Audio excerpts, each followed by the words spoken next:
সবাইকে স্বাগত জানাচ্ছি প্রিয় শিক্ষার্থী বন্ধুরা। এই ভিডিওতে রয়েছে রাজশাহী বোর্ড 2024 সালে এসএসসি পরীক্ষায় আগত ইংরেজি দ্বিতীয় পত্র প্রশ্ন এবং প্রয়োজনীয় ব্যাখ্যাসহ তার সমাধান। আশা করি ইংরেজিতে প্রস্তুতি নিতে এই ভিডিওটি তোমাদের জন্য সহায়ক হবে। তাহলে চলো আমরা প্রশ্নগুলো সমাধান করি। প্রথম প্রশ্ন, filling the blanks with the words from the box. Box থেকে ওয়ার্ডগুলো নিয়ে নিচের শূন্যস্থানগুলো পূরণ করতে হবে। You may need to change the forms of some of the words. কিছু কিছু ওয়ার্ডের ধরন বা ফর্ম চেঞ্জ হতে পারে, যেমন এখানে গিভ আছে, গিভেন হতে পারে, আইএনজি যুক্ত হতে পারে, এইরকম। You may need to use one word more than once. একই ওয়ার্ড একাধিকবার ব্যবহারেরও প্রয়োজন হতে পারে, তবে সাধারণত 10টি অপশন যদি থাকে, একটি ওয়ার্ড একবারই ব্যবহার হয়ে থাকে, দুইবার ব্যবহারের প্রয়োজন হয় না। সেলফ পিউরিফিকেশন, আত্মশুদ্ধি, means to keep the soul, অর্থ হল আত্মাকে রাখা, free from all kinds of sins, সকল ধরনের পাপ থেকে মুক্ত রাখা, অ্যাজ ওয়েল অ্যাজ এবং ফ্রম ইভিল ডিডস, মন্দ কাজ থেকেও মুক্ত রাখা। তাহলে লাইনটির অর্থ কি দাঁড়ালো? আত্মশুদ্ধি মানে হলো আত্মাকে সকল ধরনের পাপ এবং মন্দ কাজ থেকে মুক্ত রাখা। This divine quality is a must. এই ডিভাইন, এই স্বর্গীয় বা ঐশ্বরিক গুণটি হলো অত্যাবশ্যকীয় একটা জিনিস ইন আওয়ার এভরিডে লাইফ, আমাদের প্রাত্যহিক জীবনে। Only physical priority is not enough. শুধুমাত্র শরীরকে প্রাধান্য দেওয়াই যথেষ্ট নয়। Mental purity should be given more priority. মনের যে পরিশুদ্ধি রয়েছে সেটাকেও গুরুত্ব দিতে হবে। তাহলে এটা কিন্তু চেঞ্জ হলো, অ্যান যুক্ত হলো, কারণ এখানে বি ভার্ব রয়েছে, তাই এখানে গিভেন হবে, পাস্ট পার্টিসিপল হবে। Self purification inspires one to do good deeds. Self purification, আত্মশুদ্ধি, একজন মানুষকে অনুপ্রাণিত করে ভালো কাজ করার জন্য। অন দ্য কন্ট্রারি, অন্যদিকে, বিপরীত দিকে, a bad man indulges in various sinful thoughts and deeds. একজন মন্দ ব্যক্তি বিভিন্ন ধরনের পাপাচারপূর্ণ চিন্তাভাবনা এবং কাজে নিমগ্ন হয়ে যায়। He does not hesitate to do injustice or any wrong doing. সে অবিচার অথবা কোনো অন্যায় কাজ করতে কোনো দ্বিধাবোধ করে না, ইতস্তত বোধ করে না। As a result, ফলশ্রুতিতে, social peace and order are disturbed. সামাজিক যে শৃঙ্খলা এবং শান্তি সেটা বিঘ্নিত হয়। So the usefulness of self purification is undeniable. সুতরাং সেলফ পিউরিফিকেশনের যে ইউজফুলনেস, ব্যবহারিতা, সেটা কিন্তু অনস্বীকার্য। For ensuring peace and harmony in the society, এখানে এনশিওর রয়েছে, এটাকে আইএনজি যোগ করতে হবে, কারণ আমরা জানি প্রিপোজিশনের পর ভার্বের সাথে আইএনজি যুক্ত হয়ে থাকে। শিক্ষার্থী বন্ধুরা, 2 নম্বর প্রশ্নে চলে আসলাম। যেহেতু এগুলোর জন্য কোনো নির্দিষ্ট অপশন নেই, যুক্তিসঙ্গত যে কোনো উত্তরই গ্রহণযোগ্য। গ্রামাটিক্যাল রুলস এবং লজিক দুটার সমন্বয়ে উত্তরগুলো লিখতে হবে। The Padma multipurpose bridge, Padma বহুমুখী সেতু, হ্যাজ ওপেন্ড, উন্মোচন করেছে। যেহেতু এখানে হ্যাজ আছে, ভার্বের পাস্ট পার্টিসিপল ব্যবহার করব। এ নিউ এরা, নতুন একটা যুগ, in the history of Bangladesh, বাংলাদেশের ইতিহাসে। This mega project has been implemented, এই মেগা প্রজেক্ট বাস্তবায়ন করা হয়েছে উইদাউট এনি ফরেন এইড, কোনো বিদেশি সাহায্য ছাড়াই। The southern 21 districts were cut off from the mainland by the mighty Padma river. শক্তিশালী পদ্মা নদী দ্বারা দক্ষিণের 21টি জেলা মেইনল্যান্ড অর্থাৎ প্রধান ভূমি থেকে বিচ্ছিন্ন ছিল। So this vast area could not keep pace with the other parts. সুতরাং এই বিশাল অঞ্চল 21টি জেলা could not keep pace, তাল মিলিয়ে চলতে পারছিল না অন্যান্য অঞ্চলের সাথে। কনসিডারিং ইকোনমিক ডেভেলপমেন্ট, অর্থনৈতিক উন্নয়নের দিকটা বিবেচনা করে। But direct connection with the capital by this bridge, কিন্তু সরাসরি সম্পৃক্ততা, সংযোগ স্থাপন রাজধানীর সাথে এই ব্রিজ দ্বারা is going to expand trade and commerce, সম্প্রসারিত করতে যাচ্ছে ব্যবসা এবং বাণিজ্য। Besides, tourism is also going to speed up. এছাড়া ট্যুরিজম, পর্যটন সেটার গতিও বৃদ্ধি পাচ্ছে। All this R contributing much, এই সকল জিনিস অবদান রাখছে টু আওয়ার ইকোনমিক গ্রোথ, আমাদের অর্থনৈতিক উন্নয়নে, and surely reduce the poverty of those regions, অবশ্যই সেই অঞ্চলের দারিদ্রতা কমাতে অবদান রাখছে, সাহায্য করছে। The construction of the bridge which was our long cherished dream at last came true, এই ব্রিজের নির্মাণ কাজ যেটা আমাদের দীর্ঘদিনের লালায়িত স্বপ্ন ছিল, অবশেষে বাস্তবে রূপান্তর হলো, স্বপ্ন সত্যি হলো। 3 নম্বর প্রশ্ন, 5টি সেন্টেন্স তৈরি করতে হবে। এই 5টি সেন্টেন্স তৈরি করতে গিয়ে খেয়াল রাখতে হবে যেন সাজানো থাকে, তবে এদিক সেদিক হলেও নাম্বার পাওয়া যাবে, কিন্তু সেন্টেন্সগুলো ঠিক থাকতে হবে। যেমন 1 নম্বরের সেন্টেন্সটা আমি 3 নম্বরে লিখলাম, তাতে কোনো সমস্যা নেই, তবে প্রাধান্য দিতে হবে সাজিয়ে লেখার জন্যই। গ্লোবাল ওয়ার্মিং রেফার্সের পরে টু ব্যবহার করতে হয়, তাহলে আমরা দেখতে পাচ্ছি এখানে টু রয়েছে এবং এখানে টু রয়েছে, তাহলে মিলছে এটার সাথে। To the increase in the temperature of the globe, পৃথিবীর তাপমাত্রা বেড়ে যাওয়াকেই গ্লোবাল ওয়ার্মিং বলা হয়, গ্লোবাল ওয়ার্মিং বোঝায়। আর এটার জন্য দায়ী হলো মানুষের অবিবেচকের মতো কাজ, irresponsible activities of human beings, অবিবেচকের মতো কাজ মানব জাতির। আর মেইনলি রেসপন্সিবল ফর ইট, এটার জন্য প্রধানত দায়ী সি লেভেল ইজ রাইজিং, কিসের জন্য বেড়ে যাচ্ছে?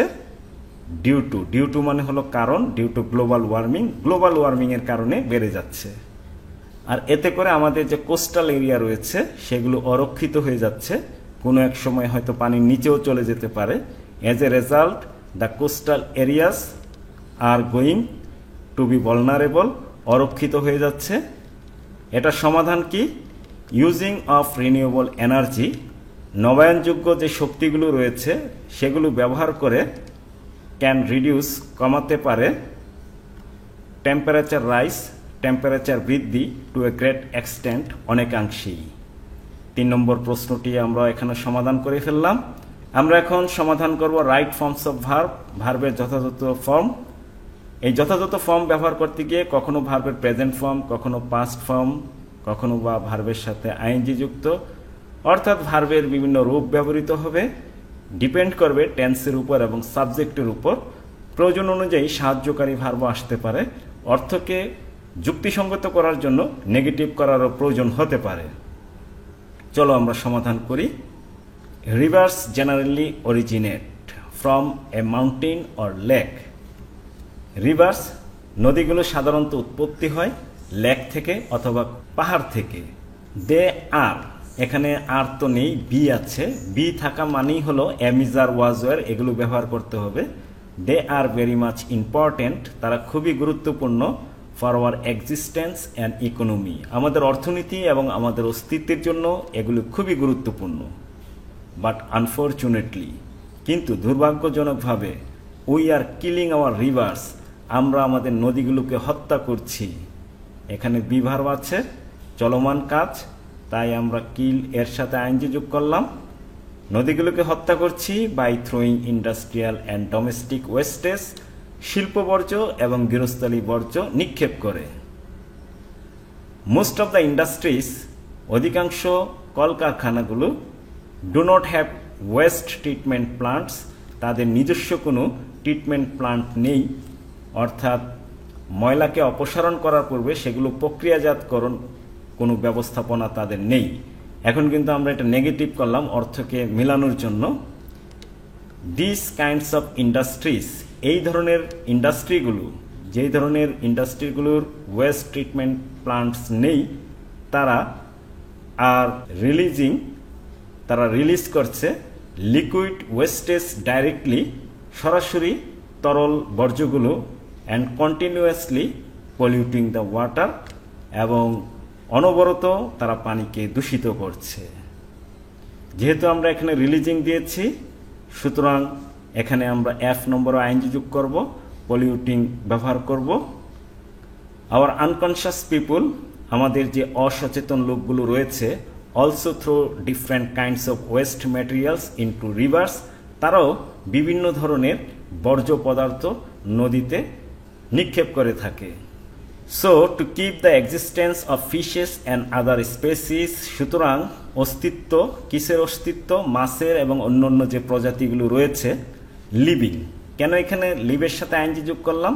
কারণ হলো অলরেডি এখানে আমরা মেইন ভার্ব ব্যবহার করেছি, একটা সেন্টেন্সে একটাই মেইন ভার্ব হয়, অন্য একটা ভার্ব যখন আসে তখন হয় এটাকে আমরা আইএনজি যোগ করি, না হয় সামনে টু যুক্ত করি, কখনো কখনো ভার্বের পাস্ট পার্টিসিপল করে থাকি।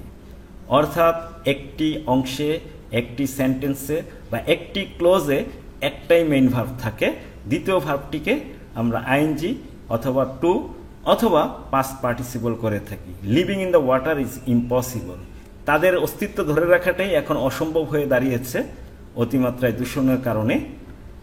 ইট ইজ হাই টাইম, এখনই উপযুক্ত সময়। The government and the people, it is time এবং ইট ইজ হাই টাইম এমন একটি স্ট্রাকচার যার পরে সাবজেক্ট এবং ভার্বের পাস্ট ফর্ম ব্যবহার করতে হয়।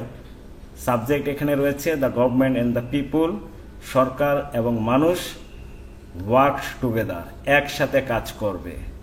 পাস্ট ফর্ম করব টু সেভ দ্য রিভার্স, নদীগুলোকে রক্ষা করার জন্য। আদারওয়াইজ, অন্যথায়, a happy and prosperous and pollution free environment can't be ensured, একটি সুখী, সমৃদ্ধশালী এবং দূষণমুক্ত পরিবেশ নিশ্চিত করা যাবে না ফর দ্য নেক্সট জেনারেশন, আগামী প্রজন্মের জন্য। Question 5, narration. ন্যারেশন করার আগে বুঝতে হবে কে কি বলেছে। রিফাত এবং সিফাতের মধ্যে কথা হচ্ছে। রিফাত সিফাতকে বলছে তুমি কি পড়ছো, সিফাত বলছে I am reading an interesting drama written by Shakespeare, আমি শেক্সপিয়ারের লেখা একটা ইন্টারেস্টিং নাটক পড়ছি।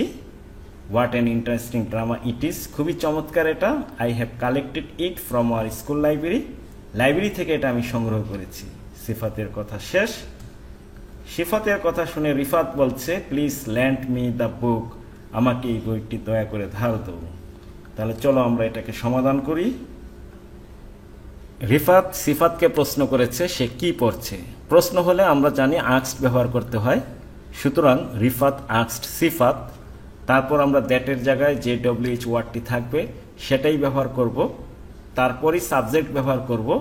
এখানে কিন্তু সাহায্যকারী ভাব তারপর সাবজেক্ট, কিন্তু ন্যারেশন যখন করব তখন আর প্রশ্নের স্ট্রাকচার থাকবে না, সাবজেক্ট ভার্ব স্ট্রাকচার চলে যাবে। তাহলে এখানে হি দ্বারা কাকে বোঝানো হয়েছে? সিফাতকে বোঝানো হয়েছে। আমরা ব্র্যাকেটে এস দিয়ে সিফাতকে বুঝিয়ে দিলাম, টেন্সের পরিবর্তন করলাম, ওয়াজ রিডিং। সিফাতের বিশাল বড় অ্যান্সার, আমরা অ্যান্সারটা দিতে গেলে কি বলবো? রিপ্লাই বলবো। সিফাত রিপ্লাইড দ্যাট, সিফাত উত্তর দিল। কি উত্তর দিল? I am reading, he was reading. যেহেতু আই দ্বারা সিফাতকে বোঝানো হচ্ছে, he was reading an interesting drama written by Shakespeare. তারপর সে কি বলেছে? What an interesting drama it is.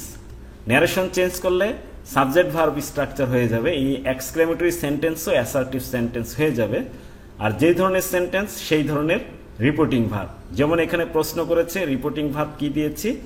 Asked দিয়েছি। এখন একটি এক্সক্লেমেটরি সেন্টেন্স, আমরা রিপোর্টিং ভার্ব দেব exclaimed. He exclaimed with wonder, কখনো উইথ ওয়ান্ডার হবে, কখনো উইথ সরো হবে, সারপ্রাইজ হবে। এরকমভাবে একটা ফ্রেজ ব্যবহার করব এক্সক্লেমের সাথে, যথারীতি দ্যাট ব্যবহার করলাম। সাবজেক্ট ভার্ব বলেছিলাম, ইট ইজ হলো subject.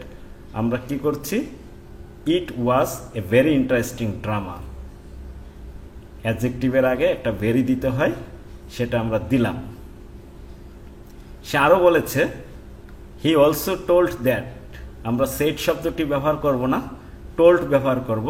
He also told that, কি বলেছে? I have collected, he had collected, হ্যাভের পাস্ট ফর্ম হ্যাড, সেটা ব্যবহার করেছি। ফ্রম দেয়ার স্কুল লাইব্রেরি, সে বলেছিল আওয়ার, আমরা বলবো দেয়ার। এটা শুনে রিফাত তার কাছে বইটি ধার চাইল, অনুরোধ করেছে।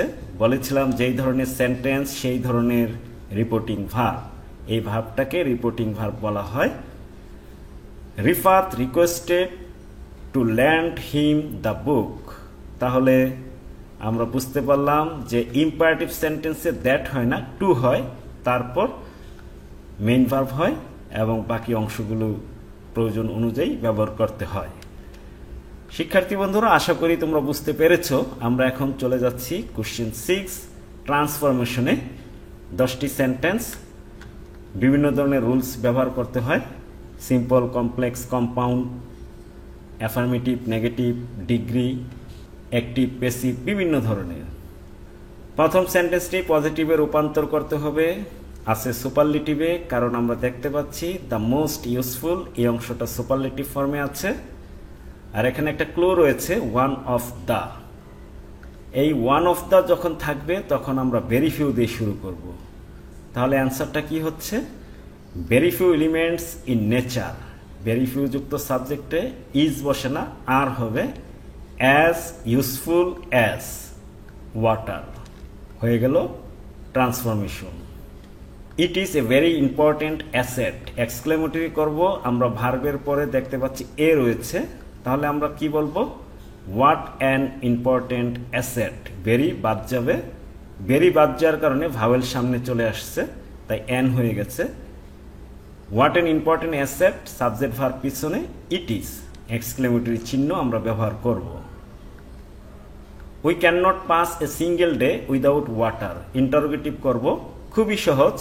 এই ক্যান নটের ক্যান চলে যাবে সামনে, কারণ ট্রান্সফরমেশনের নিয়ম অনুযায়ী ইন্টারোগেটিভ করতে হয় হাবোধক সেন্টেন্স নাবোধক হয়ে যায় এবং নাবোধক সেন্টেন্স হাবোধক হয়ে যায়। সুতরাং ক্যান নটের পরিবর্তে ক্যান সামনে বসবে। Can we pass a single day without water? Question mark. D number sentence compound করতে হবে, অর্থাৎ অ্যান্ড অর বাট এই ধরনের কনজাংশন ব্যবহার করব। It's main source is the rain.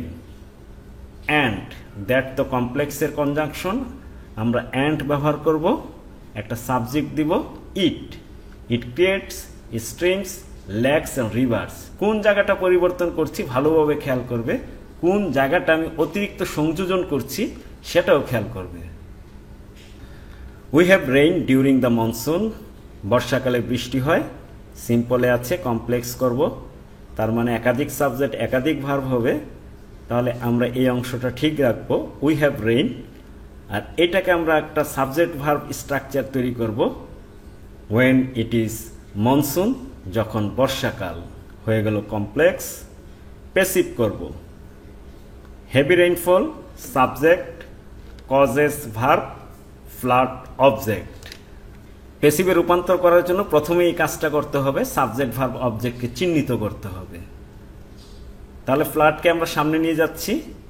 Flood একটা বি ভার্ব নিতে হবে, আর অফেন যেহেতু মেইন ভার্বের আগে আছে, মেইন ভার্বের আগেই রেখে দিব। প্যাসিভের নিয়ম হলো একটা বি ভার্ব, অর্থাৎ am is are was were, এটা প্রেজেন্ট টেন্স আছে, ইজ নিব। ফ্লাড ইজ অফেন কস্ট, ভার্বের past participle, by heavy rainfall. Crops are damaged, ফসলগুলো ক্ষতিগ্রস্ত হয়, অ্যাক্টিভ করতে হবে, কিন্তু বাইযুক্ত অংশটা নেই। কে ড্যামেজ করছে সেটা উল্লেখ নেই। আমরা এখান থেকে জেনেছি হেভি রেইনফল, তাহলে আমরা হেভি রেইনফল দিতে পারি অথবা ফ্লাডস দিতে পারি। মনে করি এখানে লেখা আছে by floods. Floods, damage, crops, এই জায়গায় বলেছিলাম বি ভার্ব নিতে হয়। যেহেতু আমি এখন অ্যাক্টিভে ফেরত যাচ্ছি, এই আরটা বাদ দিয়ে দিব। বাদ দিয়ে দেওয়ার ফলে এটা প্রেজেন্ট ফর্মে চলে যাবে, কারণ আর প্রেজেন্ট ফর্ম এটা বোঝাই যাচ্ছে। Our winter is dry and rainless. এরকম যদি থাকে অ্যান্ড দিয়ে দুটি অংশ নট অনলি বাট অলসো যুক্ত করা যায়। Our winter is not only dry but also rainless. Does rainless winter bring good harvest? Assertive করব, ইন্টারোগেটিভে আছে, হাবোধক নাবোধক হবে, তাহলে ডাজ ভিতরে চলে যাবে, নাবোধক করার জন্য নট আসবে। Rainless winter does not bring good harvest, full stop. Simple, we can grow more crops, আমরা আরো বেশি শস্য উৎপাদন করতে পারি। If we can make the best use of rain, আমরা এই যে ইফ যুক্ত অংশটা আছে, সাবজেক্ট ভার্ব স্ট্রাকচারকে একটা ফ্রেজে রূপান্তর করব, তাহলে আমরা বলবো we can grow more crops by making the best use of rain. যেহেতু বাই প্রিপোজিশন, মেকের সাথে আইএনজি যুক্ত হবে। সংক্ষিপ্তভাবে মূল নিয়মগুলো বলার চেষ্টা করেছি, আশা করি তোমরা বুঝতে পেরেছ। চলে যাচ্ছি কোশ্চেন 7, কমপ্লিটিং সেন্টেন্স। এই কমপ্লিটিং সেন্টেন্স করার জন্য নির্দিষ্ট নিয়ম রয়েছে, চলো আমরা একটু দেখে নেই, নিয়মগুলো ব্যাখ্যা করার চেষ্টা করব। Hardly had he heard the news, এই যে হার্ডলি হ্যাড এটাই কিন্তু একটা ক্লু। দ্বিতীয় অংশের শুরুতে ওয়েন বসবে, কারণ এটা নিয়ম। হার্ডলি হ্যাড সাবজেক্ট ভার্বের পাস্ট পার্টিসিপল, ওয়েন সাবজেক্ট ভার্বের past form. Hardly had he heard the news he burst into tears, সে কান্নায় ভেঙে পড়ল।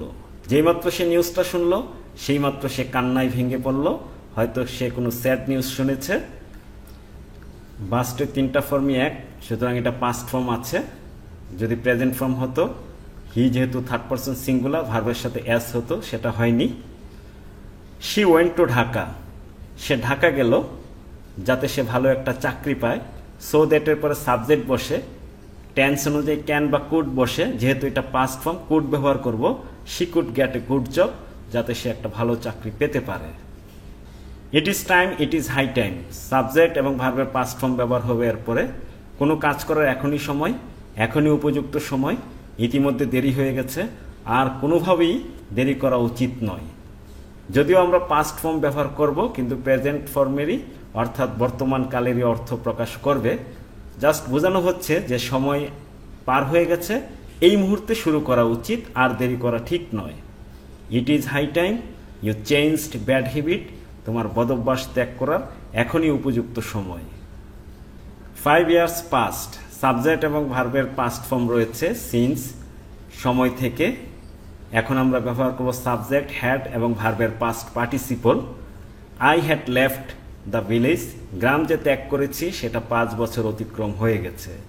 সিন্সের আগে যদি পাস্ট ফর্ম থাকে, পরে হয় পাস্ট পারফেক্ট, অর্থাৎ সাবজেক্ট হ্যাড এবং ভার্বের past participle. If I had been sincere to my studies, conditional sentence, if subject had ভার্বের পাস্ট পার্টিসিপল। এইরকম যদি থাকে তাহলে পরবর্তী অংশ হবে সাবজেক্ট উড হ্যাভ ভার্বের পাস্ট পার্টিসিপল। যদি আমি আমার পড়াশোনায় সিনসিয়ার হতাম তাহলে আমি একটা ভালো চাকরি পেতাম। I would have got a good job. Prefix এবং সাফিক্স ব্যবহার করব। সামনে যুক্ত হলে প্রিফিক্স বলা হয়, পিছনে যুক্ত হলে সাফিক্স বলা হয়। সেন্টেন্সের উপর নির্ভর করে এটা সিদ্ধান্ত নিতে হবে।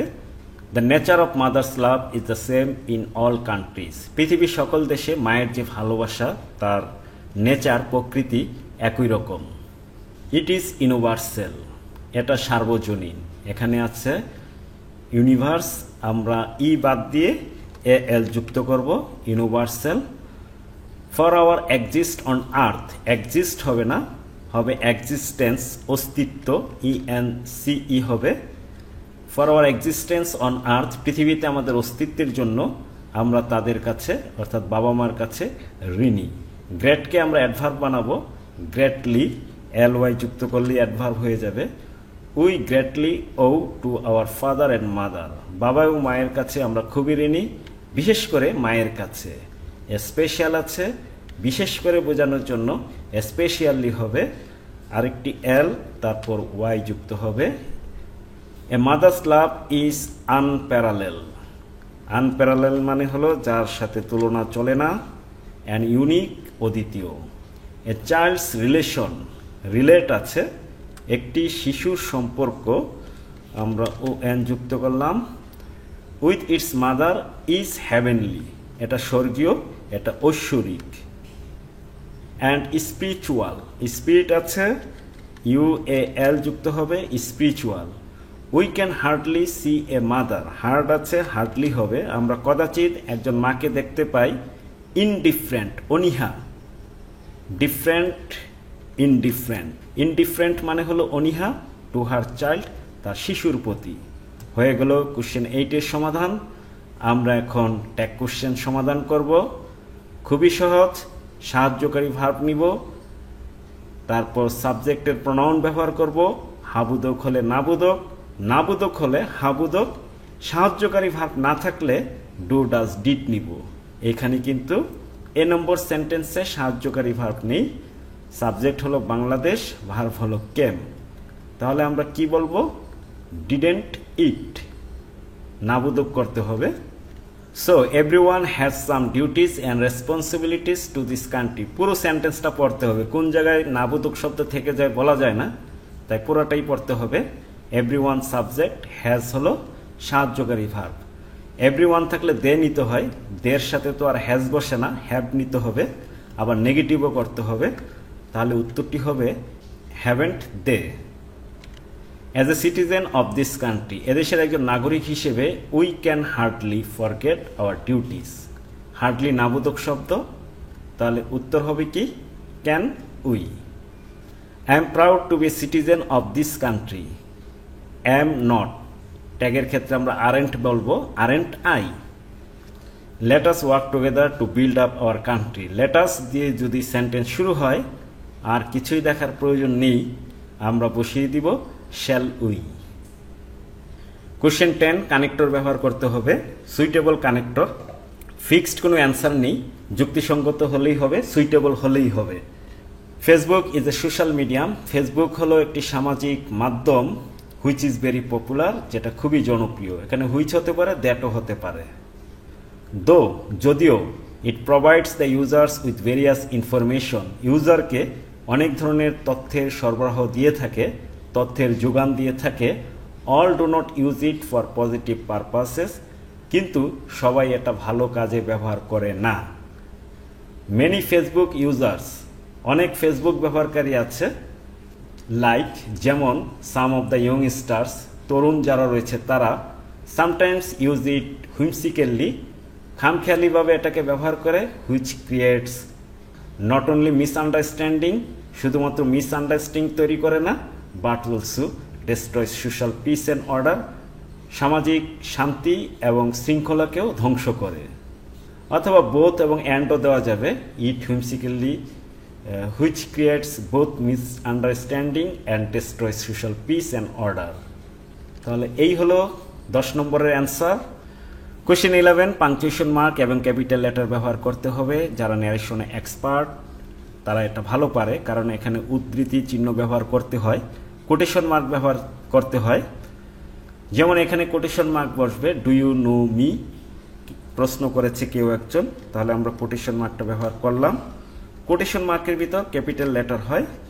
ডু ইউ নো মি, এটা কিন্তু প্রশ্ন, স্পষ্টই বোঝা যাচ্ছে, প্রশ্নবোধক চিহ্ন এবং কথা শেষ। উত্তর দিচ্ছে, কেউ একজন উত্তর দিচ্ছে, yes I know you from my childhood, full stop ওখানে দেওয়া আছে। তাহলে আমরা কোটেশন মার্ক শুরু করলাম। কোটেশন মার্কের ভিতর ক্যাপিটাল লেটার হয়, ইয়েস নো, এগুলোর পরে একটা কমা বসাতে হয়, কমা বসিয়ে দিলাম। আমি অর্থে আই, সবসময় capital letter. I know you from my childhood, ঠিক আছে। তাহলে এখানে কিন্তু কথা শেষ হয়ে গেছে, ডু ইউ নো মির উত্তর হয়ে গেছে। তাহলে আমরা কোটেশন মার্কটি এখানে শেষ করে দিচ্ছি। তারপর নতুন করে আবার কথা শুরু হচ্ছে, what's your name. Do you know me যে বলেছে সে বলছে হোয়াটস ইউর নেম। তাহলে কোটেশন মার্ক শুরু, ক্যাপিটাল লেটার, হোয়াট ইজ, যেহেতু শর্ট ফর্ম করেছে এখানে একটা অ্যাপোস্ট্রফির প্রয়োজন আছে, what's your name, question mark যেহেতু প্রশ্ন, এবং তার কথা শেষ। সুমন উত্তর দিচ্ছে my name is Suman. Quotation mark শুরু, capital letter, my name is Suman, কথা শেষ, কোটেশন মার্কও শেষ। থ্যাংক ইউ এ লট কে বলছে এই কথাটা? জামাল বলছে। তাহলে এতটুকু আমরা কোটেশন মার্কের ভিতর নিব। কোটেশন মার্কের ভিতর ক্যাপিটাল লেটার দিয়ে শুরু হয়, এবং যে বলেছে সে যদি পিছনে থাকে, ফুল স্টপ না বসে কমা বসে, তার কথা শেষ। সেইট মিস্টার, এমটা বড় হাতের দিব, আর ছোট হাতের, এবং একটি ডট ব্যবহার করব, সেইট মিস্টার জামাল। তাহলে এটাও আমরা সমাধান করে ফেললাম। এখন আমরা দেখব রাইটিং পার্টে কি কি ছিল। সিভি ছিল, for the post of A medical representative, MR যেটাকে বলা হয়, মেডিকেল রিপ্রেজেন্টেটিভের জন্য একটি সিভি লিখতে হবে with cover letter. Cover letter হবে 1 পৃষ্ঠা, সিভি হবে 1 পৃষ্ঠা, 2 পৃষ্ঠার বেশি লেখা যাবে না, লেখলে নাম্বার কাটা যাওয়ার সম্ভাবনা আছে। শিক্ষাগত যোগ্যতা দেওয়া আছে, বিএসসি অনার্স কেমিস্ট্রিতে বিএসসি অনার্স করা হয়েছে, শিক্ষাগত যোগ্যতায় এটা ব্যবহার করতে হবে। মার্কস 8। তারপর রয়েছে একটি application. Suppose you are Shamin, মনে করো তুমি শামিন, তুমি রূপনগর স্কুলের একজন শিক্ষার্থী। You are interested to go on a study tour, তুমি একটা শিক্ষা সফরে যেতে আগ্রহী। Now write an application to the head teacher, এখন হেড টিচারের কাছে একটি দরখাস্ত লেখো অফ ইউর স্কুল, তোমার স্কুলে, seeking permission to go on a study tour. Study ট্যুরে অর্থাৎ শিক্ষা সফরে যাওয়ার পারমিশন চেয়ে, অনুমতি চেয়ে প্রধান শিক্ষকের নিকট দরখাস্ত লিখতে হবে। মার্কস 10। প্যারাগ্রাফ ছিল ন্যাশনাল ফ্ল্যাগ, মার্কস 10। এবং সর্বশেষ প্রশ্ন কম্পোজিশন, ইউর ফেভারিট হবি, খুবই কমন, মার্কস 12। এই হলো 40 মার্কস। এরই মাধ্যমে শেষ হলো রাজশাহী বোর্ড 2024 সালে এসএসসি পরীক্ষা আগত ইংরেজি দ্বিতীয় পত্র প্রশ্নটির সমাধান। আশা করি এই প্রশ্ন এবং তার সমাধান তোমাদের ইংরেজিতে ভালো প্রস্তুতি নিতে সহায়ক হবে। এই চ্যানেলে রয়েছে বিভিন্ন সালের এসএসসি ইংরেজি প্রথম পত্র এবং দ্বিতীয় পত্রের সমাধান। আশা করি সবগুলো ভিডিও যদি দেখতে পারো তোমাদের ইংরেজিতে দক্ষতা বৃদ্ধি পাবে। পরিশেষে তোমাদের উজ্জ্বল ভবিষ্যৎ কামনা করছি, মঙ্গল কামনা করছি। কথা হবে অন্য একটি ভিডিওতে। সেই পর্যন্ত সবাই ভালো থাকো, সুস্থ থাকো। আল্লাহ হাফেজ।